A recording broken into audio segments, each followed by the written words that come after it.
Here to solve this balanced loop puzzle by Worms of Can. It has an anti-symmetry theme while also having no numbers, which is pretty impressive. So let's just start in the corners like we would, and by now we know that a white circle in the corner cannot have an immediate turn. That forces another corner here technically, because again this cannot turn in, that would close the loop on both sides. So this extends as well. Causes one more extension for the same logic here. And now this black circle over here forces it one more step and one more step up. Now it can't continue going up because there's not enough room there. Also, this white circle would be violated. So needs to turn right, and also here it turns. We can mark an X there.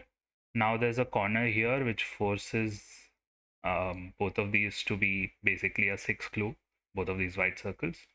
And since the loop can't close, and coming inward would make it close again, so they both go outward. Now this black circle can't move up, so it has to go right, and that forces this to happen. Now there's a corner again that forms over here, and we see the same thing again. It can't close on both sides, so it has to come upward like this. And now this black circle, you can see that either it's going to turn like this, or it's going to turn like this.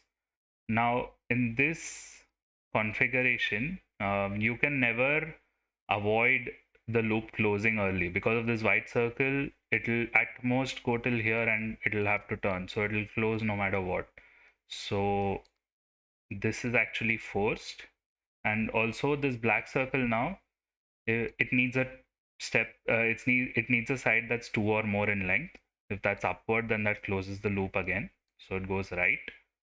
Now this strand can never be a loop because it'll reach a dead end. So this black circle needs a length 2 or more. That can only happen here. Now if if this, so this is a little bit of a look ahead. So if this white circle, it goes straight, that basically forces this to happen, and this white circle gets violated. So it takes a bit to see, but that's what I could see here. So going backward, this turns upwards, and to avoid closing the loop, this goes upwards as well. That forces this. Now if um, if the loop turns here, it'll basically, since you can't have this, it'll force an isolation here for this white circle. It'll actually force this to happen, which will isolate the loop on this side. So no matter what, it can't turn over here. It'll go straight. And now it can't go straight further because that will violate this white circle. So has to turn, and that forces this. Now, since this part of the loop needs to meet something, this actually has to turn inside, and that forces this much to happen in the top left. Now again, to avoid loop closing, this can't go left, also it would violate the white circle, so it goes down, and this much is done. Now this has to turn right to satisfy this black circle, and now to satisfy this one, it goes further. Now we see that there are two channels here to reach the white circle and come back out. So this would have to be true and this would have to be true. Now this white circle means that whether it goes left or up, it's one length. So downwards also is a one length. It closes here. And this black circle ensures that you can't have this. So it closes here.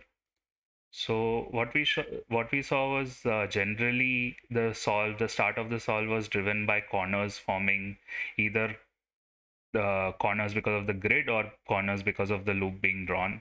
And then it forced some areas where the loop couldn't close and so on. And we followed through in the right over here.